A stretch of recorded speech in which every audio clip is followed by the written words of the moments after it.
তো hello guys, welcome to my mini blog. বেলেগ বছৰ ধৰে এই বছৰো আমাৰ কলেজত পাতিবলগীয়া হৈছে এনুৱেল স্পৰ্টছ, যিটো কলেজ উইক বুলি কোৱা হয়। তো আমাৰ কলেজতো ঠিক তেনেদৰে কলেজ উইক পাতি আছে। তো মই গৈ আছো আমাৰ কলেজলৈ। তো কলেজ উইকত কি খেলা পতা হয় বা কি কৰা হয়, কেনে ধৰণৰ কি কৰা হয়, তো আপোনালোকে যদি চাব বিচাৰে তো ভিডিঅ'টো চাওক। আৰু ইফালে আমাৰ প্ৰিন্সিপাল ছাৰে ফ্লাইক হোষ্ট কৰি আছে। তো চাওক, আমাৰ প্ৰিন্সিপাল ছাৰে এতিয়া মূল্যৱান ভাষণেৰে আমাক পুৰা জোশ দি আছে। তো এনেকৈ আন শিক্ষকসকলে এনেকৈ আমাক মটিভেশ্যন দি গ'ল। ভাষণৰ পিছত শ্ৰদ্ধাঞ্জলি দিয়া হ'ল আমাৰ শ্বহীদসকলক। শ্ৰদ্ধাঞ্জলি জনাই আমি ডাইৰেক্ট সোমাই গেলো আমাৰ বৰটিলালৈ। আৰু বৰটিলা যাবলৈ হলে আমাৰ ফিতা কাটিব লাগে। প্ৰথমতে ফিতা চিতা কাটি তাৰপিছত প্ৰথমতে আমাৰ টিচাৰৰ ৰানিং কম্পিটিশ্যন পতা হৈছে। তো আমাৰ প্ৰিন্সিপাল ছাৰে চাওক একদম পুৰা জোশত। তাৰপিছত একদম পুৰা দৌৰ প্ৰতিযোগিতা দিয়া হ'ল, য'ত আমাৰ নন্দী ছাৰে ফাৰ্ষ্ট হৈছে। তো বাকী বিলাকৰ মই নাজানো। আৰু তেতিয়াৰ পৰাই গাৰ্লছ বয় চবৰে খেলা ধূলা আৰম্ভ হোৱাৰ পিছত মই ঘৰত আহিলো। তাৰ পিছদিনা এতিয়া মই গৈ আছো আজি গৈ আছো সেই কলেজলৈ। তো যিহেতু ৰাস্তাৰ কাম চলি আছে, তো বেলেগ ৰাস্তাত আজি ঠিক হৈ আছো কলেজলৈ। ফাইনেলি টোটোত উঠিলো। টোটোত উঠি এতিয়া ডাইৰেক্ট গৈ পালো কলেজ। আৰু কলেজত সোমোৱাৰ লগে লগে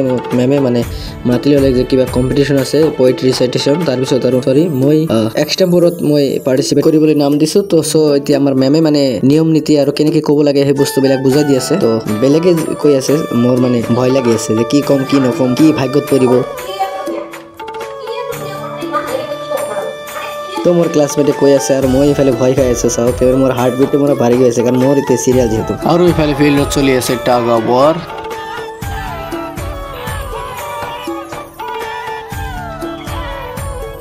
তো আজিকালি ছোৱালী কম নহয়, তো ছোৱালীবিলাকো টাগ অফ ৱাৰত জইন হৈছে। চাওক ইমান ধুনীয়াকৈ খেলি আছে। তো ভালেই আৰু কি। ইফালৰ ৰাইট চাইডৰ কেতিয়া তামাম ষ্ট্ৰং আৰু কি। তো ইফালে আমাৰ ৰিজাল্টটো ডিক্লেয়াৰ হৈ যাব। এতিয়া চাওক মেমে আমাৰ ৰিজাল্টটো ডিক্লেয়াৰ কৰি আছে।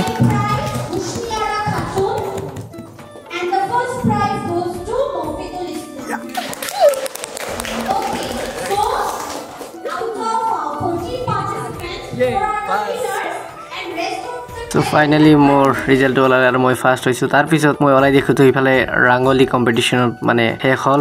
তেওঁলোকে ৰাংগলী প্ৰেজেণ্টেশ্যন কৰি এতিয়া কোনবা ফাৰ্ষ্ট হৈছে মই নাজানো। তো যিহেতু ডিপাৰ্টমেণ্টৰ কালচাৰেল ৰেলী মিটিং আছে, তো এতিয়া মই এইবিলাক চাই ডাইৰেক্ট মই ডিপাৰ্টমেণ্টত সোমাই গ'লোঁ। গাইজ মই আকস্মিক বক্তৃতাত ফাৰ্ষ্ট হৈছোঁ। তো এইটো মই আনএক্সপেক্টেড আছিলোঁ যে মনে ভাবি আছিলোঁ যে পাম বুলি, কিন্তু আনএক্সপেক্টেড যেতিয়া মোৰ নামটো কৈছে মইতো পুৰা মইতো ফূৰ্তিত একদম আচৰিত। এই আমাৰ সমীৰণ ভাই মজা একদম, মানুহটা একদম পুৰা সৰল মনৰ মানুহ, একদম জেনুইন মানুহ একদম। নাম দিয়া যায় বেডমিণ্টন। এই গানটো বেডমিণ্টন খেলাব। বেডমিণ্টন এই চিনি নাপায়, কিন্তু কি চিনি নাপায় ক, যিটো আমি যে খেলাং এই বেটটোক কি কয় ক? বেট বোলে কয়, ৰেকেট নকয় বোলে। দেখছো গানটো। তো এতিয়া কৰিলোঁ মিটিং, আৰু মিটিং শেষ হোৱাৰ পিছত মই গ'লো বেডমিণ্টন খেলিবলৈ। আৰু বেডমিণ্টন খেলি ডাইৰেক্ট আহি গ'লো আমি ঘৰলৈ। আৰু ঘৰত বাছত উঠি আছো, ডাইৰেক্ট বাছ এটা পাই গৈছো। তো বাছত উঠিছো, ভোক লাগিছে তামাম। তো এতিয়া দেওহাটী টাৰ্ণিঙত এতিয়া ভোক লগাৰ কাৰণে চিংৰা কিনি খালো। এতিয়া চিংৰা খাই ডাইৰেক্ট আমি এতিয়া ঘৰ পাই গ'লো। তো আজিৰ মহৎ লোকৰ বাণীটো হৈছে, বিদ্যা মানুহৰ সৰ্বশ্ৰেষ্ঠ অলংকাৰ। আৰু কথাটো কোনে কৈছিল কমেণ্টত জনাব।